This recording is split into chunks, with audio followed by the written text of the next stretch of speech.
బీజేపీకి సంబంధించిన ఒక సీనియర్ మిత్రుడు, జాతీయ నాయకత్వానికి కూడా సుపరిచితుడు, ఇందాకే మాట్లాడా. ఎన్నికల్లో బిజీగా ఉంటారు కదా ఆయన. ఎన్డీఏ, ఏపీలో ఎన్డీఏ, టీడీపీ, బీజేపీ, జనసేన మైత్రికి సంబంధించి ఒక కొత్త కోణం చెప్పాడు. ఇప్పటివరకు కూడా తెలుగుదేశం పార్టీ పొత్తు వల్ల చాలా నష్టపోయింది, తెలుగుదేశంలో చాలామందికి ఇష్టం లేకపోయినా చంద్రబాబు నాయుడు బలవంతాన్ని ఒప్పించాడు, మైనార్టీలకు దూరమై చాలా నష్టపోయారు, ఇలాంటివి అభిప్రాయాలు బలంగా ఉన్నాయి. తెలుగుదేశం ఎక్కువగా వీటిని చెప్తూ ఉంది. ఆంధ్రప్రదేశ్లో బీజేపీకి పెద్దగా పునాది లేదనేది కూడా తెలిసిన విషయమే కదా. కానీ ఈ మిత్రుడు ఏమంటారంటే, ఇదొక బీజేపీ అభిప్రాయం, ఇది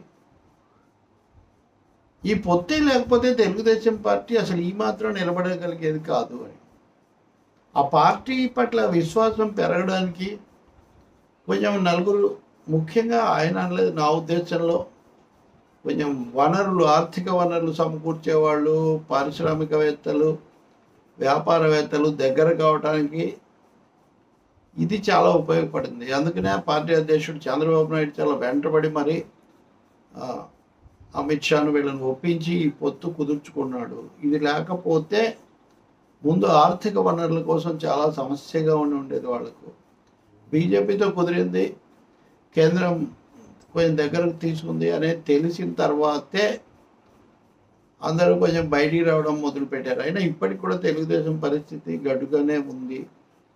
మాతో స్నేహం చేసిన తర్వాత మా పార్టీలో దీని పట్ల ఏం పెద్ద ఉత్సాహం లేదు, అసలు ఒక తీవ్ర నిరుత్సాహం ఉంది. పొత్తు కుదుర్చుకోవడమే ఇష్టం లేదనుకుంటే పొత్తు కుదుర్చుకున్న తర్వాత తెలుగుదేశం వ్యవహరిస్తున్న తీరు మా వాళ్ళకి ఇంకా కష్టంగా ఉంది.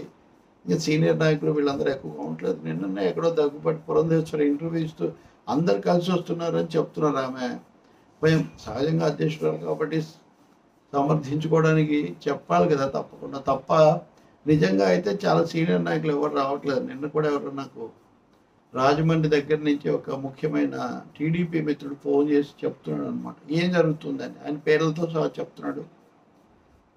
కాబట్టి మేము బీజేపీ ఆయనతో పొత్తుకు సిద్ధపడ్డామని చెప్పడం ద్వారా చాలా సహాయం చేసాము. ఇది లేకపోతే తెలుగుదేశం పార్టీ చాలా అయోమయ అవస్థలో ఉండేది అనేది ఇది బీజేపీ వెర్షన్. స్థానాలు వస్తాయో లేదంటే అది 1-2 రావచ్చు అన్నది ఉంది. కానీ బీజేపీ నాయకత్వానికి ఇదేదో ఫలిస్తుంది, బీజేపీ ఎన్డీఏ తెలుగుదేశం అధికారంలోకి వస్తుందనే నమ్మకం లేదు. లాంఛనంగా ఏదో జరుగుతుందని ఆయన అంటాడు. అలా అయితే మోదీ ఒక ఎత్తుగడగా, ఒక వ్యూహంగా దీన్ని కుదుర్చుకున్నారా అంటే అలానేం కాదు. మాకు కూడా మిత్రులు కావాలి కదా, కాబట్టి ఆయన వచ్చినప్పుడు ఓకే అన్నారు. అంతేకాని అది వర్కౌట్ కూడా కాలేదు. మొదట ఆయన అనుకున్నట్టు, ఆయన మాకు ఐడియా ఇచ్చినట్టు అది వర్కౌట్ కూడా కాలేదు. ఇంకోటి, మేము పొత్తు పెట్టుకున్నాం కానీ పూర్తిగా టీడీపీతో మమేకమైపోయి చంద్రబాబు నేను ఎత్తిన పెట్టుకొని మేము జగన్మోహన్ రెడ్డిని ఎందుకు దూరం చేసుకుంటాము, రేపు ఎన్నికల్లో ఇప్పుడు మాట్లాడిన ఆయన ఇంకొంతమంది కూడా వాళ్ళ అంచనా ప్రకారం టీడీపీకి పెద్దగా అవకాశాలు లేవు, కొద్దిగా స్థానాలు పెరగవచ్చు, బాగానే రావచ్చేమో కానీ అధికారం రాదు అని వాళ్ళు భావిస్తున్నారు. అటువంటి అప్పుడు మా అంచనా, అలాగే మా నిఘా వర్గాల అంచనా అలా ఉన్నప్పుడు మేము ఒకరి మీద ఎందుకు ఆధారపడతాము. కాబట్టి ఇది కూడా మేము చెప్పాము. చంద్రబాబు కూడా దానికి ఒప్పుకున్నారు. మీరు ఎవరితో తెగతెంపులు చేసుకోవద్దు, లేకపోతే మీ పార్టీ ప్రయోజనాలు మీరు వదులుకోవద్దు, కానీ నాతో కూడా స్నేహం పెట్టుకోండి, నాతో కూడా ఉన్నారనే అభిప్రాయం కలగనివ్వండి. అంటే ఈ అభిప్రాయం తమ పార్టీ మనుగడకు చాలా అవసరం. అలాగే అధికార వర్గాలు, వ్యాపార వర్గాలు, బయటి వాళ్ళు కూడా కొంచెం సానుకూలత వస్తుందని చంద్రబాబు ఆశించాడు అన్నది ఆయన అంచనా. అంటే ఇక్కడ మొత్తానికి చెప్పేది ఏంటంటే, తెలుగుదేశంతో పొత్తు పెట్టుకొని నష్టపోయామనే భావన ఒకటైతే, అసలు మా పొత్తు లేకపోతే తెలుగుదేశం నిలబడగలిగేదే కాదు అన్నది బీజేపీ చెప్పుకుంటున్నటువంటి ఒక మాట.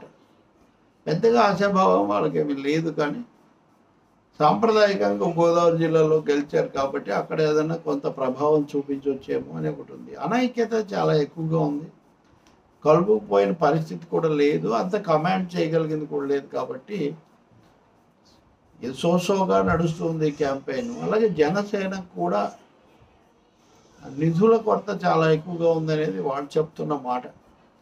ఇప్పుడు తెలుగుదేశం వాళ్ళు సీట్లు వదులుకోవడమే కాకుండా నిధులు కూడా మేము ఎక్కడ ఇస్తాం అన్నటువంటి ఒక పరిస్థితి చాలా చోట్ల ఉన్నట్టు కనిపిస్తుంది.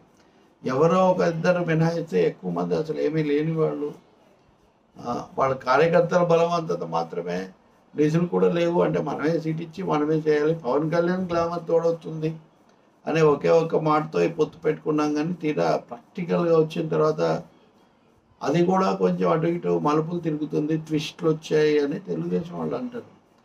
ఇప్పుడు తెలుగుదేశం వాళ్ళు అంటే ఈ విధంగా చూస్తే ఇటు బీజేపీతో ఇది పూర్తిగా పండగ, జనసేన విషయంలో కూడా ఈ ఇబ్బందులు వచ్చాయి, వీటన్నిటిని ఎలా నెట్టుకురావాలి ఇంకొక వారం రోజులు అన్నది. ఇంకా డబ్బులు తీయటము, ఖర్చులు పెట్టడము, లేదా ఈ కార్యక్రమాలు ప్రచారం భరించడం అన్నదని కూడా ఎంతవరకు చేయాలి అన్నది కూడా కొంచెం ఆచితూచి వ్యవహరిస్తున్నారు.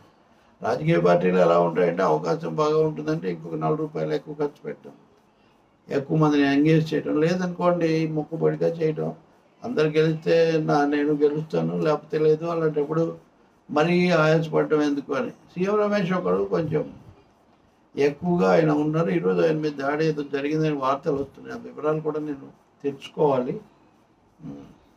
సీఎం రమేష్ దాంట్లో గట్టిగా చేస్తున్నారు, ఎందుకంటే 7 అసెంబ్లీ నియోజకవర్గాలు అక్కడ ఉన్నాయి. అక్కడ బీజేపీ గుర్తు, జెండా అవన్నీ తెలియకపోవడం వల్ల వాటిని జనంలోకి తీసుకోవడమే పెద్ద సవాలుగా ఉంది.